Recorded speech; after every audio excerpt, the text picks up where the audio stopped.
Welcome to rhythm of learning. ഇന്ന് കേരള ഹിസ്റ്ററിയുടെ ക്ലാസ്സിൽ കേരളത്തിലെ കലാപങ്ങൾ എന്ന് പറയുന്ന ടോപ്പിക്കാണ് നമ്മളിപ്പോൾ പഠിച്ചുകൊണ്ടിരിക്കണേ അല്ലേ. അതിൽ നമ്മൾ പഠിക്കാൻ പോകുന്നു മലയാളി മെമ്മോറിയൽ, എതിർ മെമ്മോറിയൽ, ഈഴവ മെമ്മോറിയൽ എന്നീ ടോപ്പിക്കുകൾ. അതിനു മുമ്പ് എനിക്കൊരു കാര്യം പറയാനുള്ളത്, ഇന്നലത്തെ ക്ലാസ്സിൽ പൗര സമത്വ പ്രക്ഷോഭത്തെ കുറിച്ച് നമ്മൾ പറയുകയുണ്ടായി. അപ്പൊ ബോർഡില് 1919 പകരം ഞാൻ 12 എന്നാണ് എഴുതിയിരുന്നത്. 1912-22 എന്നാണ്. പക്ഷെ 1919-22 എന്ന് നിങ്ങൾ തിരുത്തി വായിക്കണം. അത് ഞാൻ പ്രത്യേകം കമന്റ് ബോക്സിൽ രേഖപ്പെടുത്തിയിട്ടുണ്ട് കേട്ടോ. ഇപ്പൊ ക്ലാസ്സിലേക്ക് കടക്കാം. മലയാളി മെമ്മോറിയൽ എന്താണ് മലയാളി മെമ്മോറിയൽ എന്ന് പഠിക്കണം. അതെന്നാണ് സൈൻ ചെയ്തത്, കുറച്ചധികം കാര്യങ്ങൾ മലയാളി മെമ്മോറിയലുമായിട്ട് നമുക്ക് പഠിക്കാനുണ്ട്. അപ്പൊ മലയാളി മെമ്മോറിയല് എന്താ പറയാ, ആരാണ് സൈൻ ചെയ്തത്, ആർക്കാണ് അത് ആ നിവേദനം സമർപ്പിച്ചത്, കുറേയധികം ചോദ്യങ്ങൾ നമ്മളോട് ചോദിക്കാറുണ്ട്. അപ്പൊ നമ്മൾ ഓർക്കേണ്ടത് എന്താണ് മലയാളി മെമ്മോറിയൽ എന്ന് ചോദിച്ചു കഴിഞ്ഞാൽ, തിരുവിതാംകൂറില് ധാരാളം പഠിപ്പും വിവരമൊക്കെ ഉള്ള അഭ്യസ്തവിദ്യരായിട്ടുള്ള ആൾക്കാരുണ്ടായിരുന്നു. അവർക്ക് ആ അഭ്യസ്തവിദ്യരായിട്ടുള്ള ആൾക്കാർക്ക് ഗവൺമെന്റ് ഡിപ്പാർട്ട്മെന്റുകളില് ജോലി ലഭിക്കണം എന്ന ആവശ്യത്തോടു കൂടി സമർപ്പിച്ച നിവേദനത്തെ വിളിക്കുന്ന പേരാണ് മലയാളി മെമ്മോറിയൽ. അപ്പൊ അന്നത്തെ തിരുവിതാംകൂർ ഭരണാധികാരിയായിരുന്ന ശ്രീമൂലം തിരുനാളില് എന്താണ് ഒരു എന്താ പറയാ, കുറേയധികം ആൾക്കാർ 10,028ഓളം പേര് ഒപ്പുവെച്ച ഒരു നിവേദനം സമർപ്പിക്കുകയാണ്. എന്താണ്, ഞങ്ങളൊക്കെ അത്യാവശ്യം പഠിപ്പുള്ള ആൾക്കാരാണ്, അഭ്യസ്തവിദ്യരായിട്ടുള്ള ആൾക്കാരാണ്, ഞങ്ങൾക്ക് ഗവൺമെന്റ് സ്ഥാപനങ്ങളിൽ ജോലി തരണം എന്ന് പറഞ്ഞ് ഒരു നിവേദനം സമർപ്പിക്കുകയാണ്. ഈ നിവേദനത്തിനാണ് നമ്മൾ മലയാളി മെമ്മോറിയൽ എന്ന് പറയുന്നത്. ക്ലിയർ ആയില്ലേ? അപ്പൊ തിരുവിതാംകൂറിലെ അഭ്യസ്തവിദ്യരായിട്ടുള്ള ആൾക്കാർക്ക് ഗവൺമെന്റ് സ്ഥാപനങ്ങളിൽ ജോലി ലഭിക്കാൻ വേണ്ടി അവര് അന്നത്തെ തിരുവിതാംകൂർ ഭരണാധികാരിയായിരുന്ന ശ്രീമൂലം തിരുനാളിന് ശ്രീമൂലം തിരുനാളിന് സമർപ്പിച്ച നിവേദനത്തെ മലയാളി മെമ്മോറിയൽ എന്ന് വിളിക്കുന്നു. ശ്രീമൂലം തിരുനാളിന് ഈ നിവേദനം സമർപ്പിച്ചപ്പോ അവിടുത്തെ ദിവാൻ ടി രാമറാവു ആയിരുന്നു. അപ്പൊ ആരായിരുന്നു ദിവാൻ എന്ന് കൂടെ ചോദിക്കാം, ടി രാമറാവു. എന്നാ ഇത് സമർപ്പിച്ചെന്ന് ചോദിക്കാം, 1891 ജാനുവരി മാസം 1-ാം തീയതി. 1891 ജാനുവരി മാസം 1-ാം തീയതിയാണ് സമർപ്പിച്ചത്. ആർക്ക് സമർപ്പിച്ചു? ശ്രീമൂലം തിരുനാളിന്. അപ്പൊ ആരായിരുന്നു ദിവാൻ? ടി രാമറാവു ആയിരുന്നു. ഇതിന് നേതൃത്വം നൽകിയത് ആരാണ്? ബാരിസ്റ്റർ ജി പി പിള്ളയാണ്. അപ്പൊ ബാരിസ്റ്റർ ജി പി പിള്ളയുടെ നേതൃത്വത്തിലാണ് മലയാളി മെമ്മോറിയൽ സമർപ്പിക്കപ്പെട്ടത് എന്ന് ഓർത്തു വയ്ക്കാം. ഈ മലയാളി മെമ്മോറിയലില് ആദ്യമായി സൈൻ ചെയ്തത് ആരാണ്? ഒപ്പുവെച്ചിട്ടല്ലേ നിവേദനം നമ്മൾ കൊടുക്കാം. സൈൻ ചെയ്തത് കെ പി ശങ്കരമേനോനാണ്. ആരാണ്? കെ പി ശങ്കരമേനോനാണ് സൈൻ ചെയ്തത് എന്നോർക്കണം. മൂന്നാമതായി ഡോക്ടർ പൽപ്പു സൈൻ ചെയ്തു. ആരാണ്? ഡോക്ടർ പൽപ്പു. ആദ്യം കെ പി ശങ്കരമേനോനും മൂന്നാമതായി ഡോക്ടർ പൽപ്പുവും സൈൻ ചെയ്തു. ബാരിസ്റ്റർ ജി പി പിള്ള അതിന് നേതൃത്വം നൽകി. ക്ലിയർ ആയില്ലേ?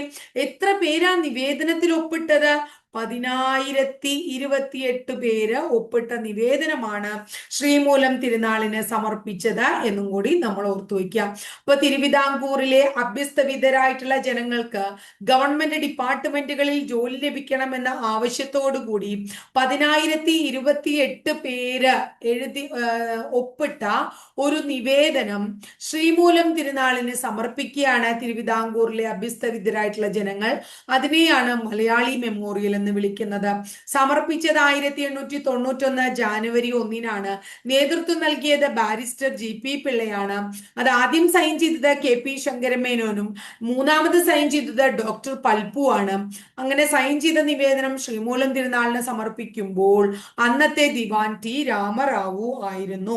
ഈ മലയാളി മെമ്മോറിയലില് ബാരിസ്റ്റർ ജി പി പിള്ള നേതൃത്വ സ്ഥാനം വഹിച്ചു, കെ പി ശങ്കരമേനോൻ ഒപ്പിട്ടു, ഡോക്ടർ പൽപ്പു ഒപ്പിട്ടു എന്നൊക്കെ നമ്മൾ പഠിച്ചു.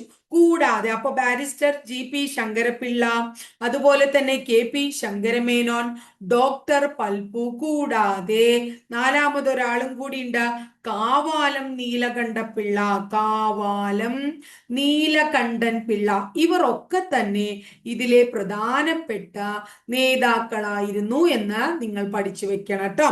കാവാലം നീലകണ്ഠൻ പിള്ള. ഇനി മലയാളി മെമ്മോറിയൽ ഒരു നിവേദനാണ്. ആ നിവേദനം എഴുതി തയ്യാറാക്കിയിട്ട് ആ നിവേദനത്തിലാണ് 10,028 പേര് ഒപ്പിട്ടത്. അങ്ങനെ മലയാളി മെമ്മോറിയൽ എഴുതി തയ്യാറാക്കിയത് ആര് എന്ന് ചോദിച്ചു കഴിഞ്ഞാൽ നമ്മൾ പറയണം CV രാമൻ പിള്ളയാണ്. CV രാമൻ പിള്ള മലയാളി മെമ്മോറിയൽ എഴുതി തയ്യാറാക്കി. ക്ലിയർ ആയോ മക്കളെ? ഇനി മലയാളി മെമ്മോറിയൽ എഴുതി തയ്യാറാക്കുമ്പോൾ അതിന്റെ നിയമവശങ്ങളെ കുറിച്ച് ഇവർ ചോദിച്ച് മനസ്സിലാക്കിയത് ഒരു ഇംഗ്ലീഷുകാരനോടാണ്. അദ്ദേഹത്തിന്റെ പേര് നോർട്ടൺ എന്നാണ്. അപ്പൊ മലയാളി മെമ്മോറിയലിന് നിയമോപദേശം നൽകിയ ഇംഗ്ലീഷുകാരൻ ആരാണ്? നോർട്ടൺ ആണ്. ക്ലിയർ ആയില്ലേ? ഇനി മലയാളി മെമ്മോറിയലുമായിട്ട് റിലേറ്റഡ് ആയിട്ട് പ്രസിദ്ധമായിട്ടുള്ള ഒരു മുദ്രാവാക്യമുണ്ട്. അത് തിരുവിതാംകൂർകാർക്ക്, അതായത് പുറമേ നിന്നുള്ള ആൾക്കാരൊന്നും വേണ്ട, ഇവിടെ നിന്നുള്ള ആൾക്കാർ തന്നെ മതി. എന്തിന്? ഇവിടുത്തെ സ്ഥാപനങ്ങളിൽ, ഗവൺമെന്റ് സ്ഥാപനങ്ങളിൽ എന്താ പറയാ, ജോലി ചെയ്യാൻ.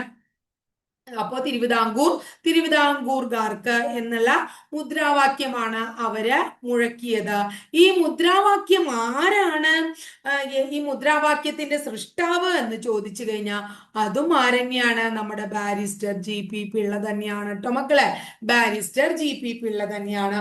ഇനി മലയാളി മെമ്മോറിയലിനെ കുറിച്ച് നമ്മുടെ CV രാമൻപിള്ളയിലെ CV രാമൻപിള്ള മലയാളി മെമ്മോറിയലിന്റെ ഈ മുദ്രാവാക്യം എഴുതി തയ്യാറാക്കിയ മലയാളി മെമ്മോറിയൽ എഴുതി തയ്യാറാക്കിയ CV രാമൻപിള്ള. ആ CV രാമൻപിള്ള മലയാളി മെമ്മോറിയലിനെ കുറിച്ച് ധാരാളം ലേഖനങ്ങൾ എഴുതുകയുണ്ടായി. ആ ലേഖനങ്ങൾ അദ്ദേഹം എഴുതിയത് ഒരു പത്രത്തിലാണ്. പത്രത്തിന്റെ പേര് മിതഭാഷി എന്നാണ്. പത്രം എന്താണ്? മിതഭാഷി എന്ന് പറയുന്ന പത്രമാണ്. ഇനി ഇതുമായിട്ട് റിലേറ്റഡ് ആയിട്ട് CV രാമൻപിള്ള ലേഖനം മാത്രമല്ല ഒരു ബുക്കും കൂടി എഴുതുകയുണ്ടായി. ആ ബുക്കിന്റെ പേര് വിദേശീയ മേധാവിത്വം എന്നാണ്. എന്താണ്? വിദേശീയ മേധാവിത്വം എന്നാണ്. അപ്പൊ ഇത്രയേ ഉള്ളൂ മലയാളി മെമ്മോറിയലിനെ കുറിച്ച്. അപ്പോ തിരുവിതാംകൂറിലെ അഭ്യസ്തവിദ്യരായിട്ടുള്ള ജനങ്ങൾക്ക് തിരുവിതാംകൂറിലെ ഗവൺമെന്റ് ജോലി നൽകണം എന്ന ആവശ്യത്തോടു കൂടി ഒരു എന്താ പറയാ നിവേദനം എഴുതി തയ്യാറാക്കി 10,028 പേര് ഒപ്പിട്ട നിവേദനം ശ്രീമൂലം തിരുനാളിന് സമർപ്പിക്കുകയാണ്. സമർപ്പിച്ചത് 1891 ജാനുവരി 1-നാണ്. ആ സമർപ്പിച്ച നിവേദനത്തെയാണ് നമ്മൾ മലയാളി മെമ്മോറിയൽ എന്ന് വിളിക്കുന്നത്. സമർപ്പിച്ചപ്പോൾ ദിവാൻ T രാമറാവു ആയിരുന്നു. മലയാളി മെമ്മോറിയലിന് നേതൃത്വം നൽകിയത് ബാരിസ്റ്റർ GP പിള്ളയാണ്. മലയാളി മെമ്മോറിയലിന് നേതൃത്വം നൽകിയ ആള് GP പിള്ളയാണെങ്കിൽ ആദ്യം സൈൻ ചെയ്തത് KP ശങ്കരമേനോനാണ്. മൂന്നാമത് സൈൻ ചെയ്തത് ഡോക്ടർ പൽപ്പു ആണ്. Barrister GP Pillai, KP Sankara Menon, doctor Palpu തുടങ്ങിയവരെ കൂടാതെ കാവാലം നീലകണ്ഠൻ പിള്ളയും ഇതിലെ പ്രമുഖ നേതാക്കളായിരുന്നു. മലയാളി മെമ്മോറിയൽ എന്ന് പറയുന്ന ആ നിവേദനം എഴുതി തയ്യാറാക്കിയത് CV രാമൻപിള്ളയാണ്. ആ നിവേദനം എഴുതി തയ്യാറാക്കുമ്പോൾ ഇവർ നിയമോപദേശം തേടിയത് ഒരു ബ്രിട്ടീഷുകാരനോടാണ്. അദ്ദേഹത്തിന്റെ പേര് നോർട്ടൺ എന്നാണ്. ഇനി അടുത്തത് മലയാളി മെമ്മോറിയലിന്റെ മുദ്രാവാക്യം തിരുവിതാംകൂർകാർക്ക് എന്നുള്ളതാണ്. ആ ആശയത്തിന്റെ ഉപജ്ഞാതാവ്, അതിന്റെ സൃഷ്ടാവ് ബാരിസ്റ്റർ GP പിള്ളയാണ്. മലയാളി മെമ്മോറിയലിനെ കുറിച്ച് CV രാമൻപിള്ള ലേഖനങ്ങൾ എഴുതിയ പത്രം എന്ന് പറയുന്നത് മിതഭാഷിയാണ്. അദ്ദേഹം മലയാളി മെമ്മോറിയലിനെ കുറിച്ച് CV രാമൻപിള്ള രചിച്ച പുസ്തകത്തിന്റെ പേര് വിദേശീയ മേധാവിത്വം എന്നാണ്. ഇത്രയും കാര്യം ക്ലിയർ ആയോ മക്കളെ? മലയാളി മെമ്മോറിയൽ കഴിഞ്ഞാൽ അടുത്തത് നമുക്ക് പഠിക്കാനുള്ളത് എതിർ മെമ്മോറിയൽ എന്ന ടോപ്പിക്കാണ്. എതിർ മെമ്മോറിയലിന്റെ പ്രത്യേകത എന്താണ്? എതിർ മെമ്മോറിയൽ എന്ന് പറഞ്ഞാൽ? എതിർ മെമ്മോറിയൽ എന്നാ സമർപ്പിച്ചേ 1891 ജൂൺ മാസം 3-ാം തീയതി. 1891 ജൂൺ മാസം 3-ാം തീയതി സമർപ്പിച്ചതാണ് എതിർ മെമ്മോറിയൽ.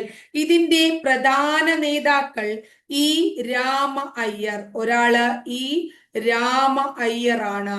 അടുത്ത ആള് രാമനാഥൻ റാവു ആണ്. അടുത്ത ആൾ ആരാണ്? രാമനാഥൻ റാവു ആണ്. ഈ രാമ അയ്യർ, രാമനാഥൻ റാവു തുടങ്ങിയവർ എതിർ മെമ്മോറിയലിലെ നേതാക്കളാണ്. അപ്പൊ മലയാളി മെമ്മോറിയൽ സമർപ്പിച്ചതിന് എതിരെ ആര് സമർപ്പിച്ചതാണ്? ഹിന്ദു മലയാളികളും, ഹിന്ദു മലയാളികള്, അതുപോലെ തന്നെ ക്രൈസ്തവ മലയാളികള്, ഹിന്ദു മലയാളികൾ, ക്രൈസ്തവ മലയാളികൾ, തമിഴ് ബ്രാഹ്മണര്, തമിഴ് ബ്രാഹ്മണര്. അപ്പൊ ഹിന്ദു മലയാളികൾ, ക്രൈസ്തവ മലയാളികൾ, തമിഴ് ബ്രാഹ്മണർ എന്നിവർ മലയാളി മെമ്മോറിയലിന് എതിരെ എന്ത് ചെയ്യാണ്?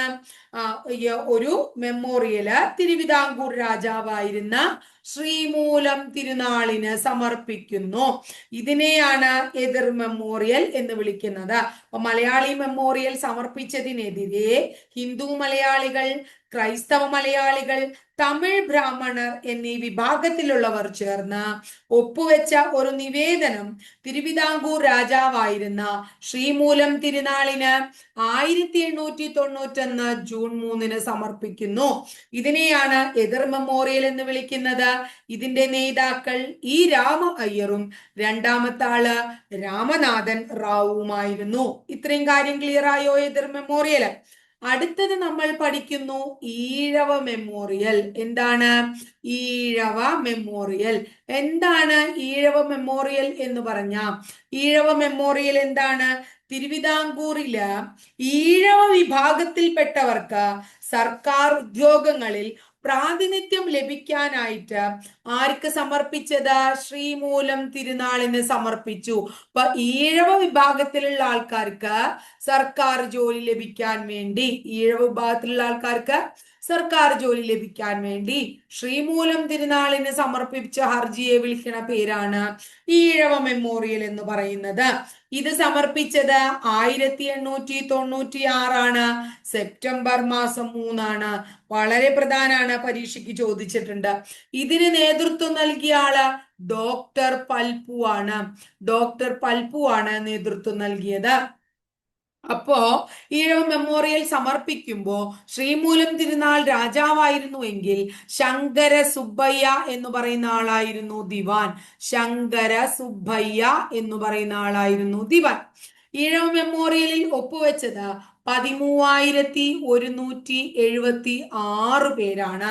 ഈഴവ മെമ്മോറിയൽ ഒപ്പുവെച്ചത് 13,176 പേരാണ്. ഇതുകൂടാതെ രണ്ടാമതും ഒരു ഈഴവ മെമ്മോറിയൽ സമർപ്പിക്കേണ്ടായി. അത് സമർപ്പിച്ചത് 1900 പക്ഷെ അത് സമർപ്പിച്ചത് കേഴ്സൺ പ്രഭുവിനാണ്. ആർക്കാണ്? കേഴ്സൺ പ്രഭുവിനാണ്. രണ്ടാം ഈഴവ മെമ്മോറിയലിനും നേതൃത്വം നൽകിയത് ആരെന്നെയാണ്? ഡോക്ടർ പൽപു തന്നെയാണ്. അപ്പൊ ഈഴവ മെമ്മോറിയല്, ഒന്നാം ഈഴവ മെമ്മോറിയലും ഉണ്ട്. അത് 1896 സെപ്റ്റംബർ 3. രണ്ടാം ഈഴവ മെമ്മോറിയൽ 1900. ഇപ്പൊ തിരുവിതാംകൂറില് ഈഴവർക്ക് സർക്കാർ ഉദ്യോഗങ്ങളിൽ പ്രാതിനിധ്യം ലഭിക്കാൻ ശ്രീമൂലം തിരുനാളിന് സമർപ്പിച്ച ഹർജിയാണ് ഈഴവ മെമ്മോറിയൽ. 1896 സെപ്റ്റംബർ 3 13,176 ആൾക്കാര് ഒപ്പുവെച്ച നിവേദനം ശ്രീമൂലം തിരുനാളിന് സമർപ്പിക്കുന്നു. ആരുടെ നേതൃത്വത്തിൽ? ഡോക്ടർ പൽപുവിന്റെ നേതൃത്വത്തിൽ. അപ്പൊ ആരായിരുന്നു തിരുവിതാംകൂർ ദിവാൻ? ശങ്കര സുബ്ബയ്യ ആയിരുന്നു. അപ്പൊ അതിൽ വലിയ കാര്യമായിട്ടുള്ള എന്താ പറയാ നടപടികളൊന്നും ഇല്ലാതിരുന്നപ്പോ രണ്ടാമത്തെ ഒരു ഈഴവ മെമ്മോറിയൽ 1900 സമർപ്പിക്കുന്നു. സമർപ്പിച്ചത് കേഴ്സൺ പ്രഭുവിനാണ്. അതിന്റെയും നേതാവ് ആരാണ്? ഡോക്ടർ പൽപു ആണ്. ക്ലിയർ ആയോ? അപ്പൊ ഇന്ന് നമുക്ക് ഈ 3 മെമ്മോറിയലിനെ കുറിച്ച് പഠിച്ചാൽ മതി. ഇനി അടുത്ത നമുക്കൊരു ടോപ്പിക് എന്താ വെച്ചിട്ടുണ്ടെങ്കിൽ, അതായത് അമ്പലങ്ങൾ, ക്ഷേത്രങ്ങളിൽ ചുറ്റുമുള്ള വഴികളിൽ കൂടെ സഞ്ചാര സ്വാതന്ത്ര്യത്തിന് വേണ്ടിയിട്ട് തിരുവിതാംകൂറിൽ ധാരാളം സമരങ്ങൾ, തിരുവിതാംകൂറിലും കൊച്ചിയിലും അങ്ങനെ പല സ്ഥലത്ത് നടന്നുണ്ട്. എക്സാമ്പിൾ പറയുകയാണെങ്കിൽ ശുചീന്ദ്രം സത്യാഗ്രഹം, ഗുരുവായൂർ സത്യാഗ്രഹം കേട്ടിട്ടുണ്ടാവും നിങ്ങൾ അല്ലെ. അങ്ങനെ ഓരോ എന്താ പറയാ പല സ്ഥലത്ത് എന്താ പറയാ പാലിയം സത്യാഗ്രഹം, പാലിയം ക്ഷേത്രവുമായിട്ട് ബന്ധപ്പെട്ടിട്ടുള്ളത്, അതുപോലെ ഇരിങ്ങാലക്കുട കൂടൽമാണിക്യ ക്ഷേത്രവുമായി ബന്ധപ്പെട്ടിട്ടുള്ളത്, നടന്നിട്ടുണ്ട്. കുട്ടംകുളം സമരം, അങ്ങനെ കുറെ സമരം നടന്നു. ഈ സമരത്തിന്റെയൊക്കെ പരിണിത ഫലമായിട്ട് എന്തും കണ്ടു ഉണ്ടായി, ക്ഷേത്ര പ്രവേശന വിളംബരം ഉണ്ടായി. അപ്പൊ അങ്ങനെ അതൊരു ടോപ്പിക്കായിട്ട് പഠിക്കാൻ വേണ്ടിയിട്ടാണ് ഇന്ന് ഇത്രയും കുറച്ച് നമ്മൾ മാറ്റി വെച്ചത്. അപ്പൊ നാളെ ഇത്തിരി വലിയ ടോപ്പിക് ആയിരിക്കും, കാരണം ഇത്രയും ടോപ്പിക്കുകളും വേണം നമ്മൾ പഠിക്കണം കേട്ടോ. അപ്പൊ ഇന്നത്തെ ക്ലാസ് ഒക്കെ ക്ലിയർ ആയില്ലേ? ഇഷ്ടപ്പെട്ടു ഒന്ന് ലൈക്ക് ചെയ്യുക, ഇഷ്ടപ്പെട്ട ക്ലാസ്സുകൾ കൂട്ടുകാരിലേക്ക് ഷെയർ ചെയ്യുക. ആദ്യമായിട്ട് ചാനൽ കാണുന്നവർ ഒന്ന് സബ്സ്ക്രൈബ് ചെയ്യുക കേട്ടോ. അതോടൊപ്പം ആ ബെല്ലൈക്കൺ കൂടി ഒന്ന് എനേബിൾ ചെയ്താൽ ടീച്ചർ ഓരോ ദിവസം അപ്ലോഡ് ചെയ്യുന്ന വീഡിയോസ് കൃത്യമായിട്ട് നോട്ടിഫിക്കേഷൻ ആയിട്ട് ലഭിക്കുകയും ചെയ്യും. അപ്പൊ അടുത്ത ദിവസം മറ്റൊരു ടോപ്പിക്കുമായി നമുക്ക് വീണ്ടും കാണാം കേട്ടോ.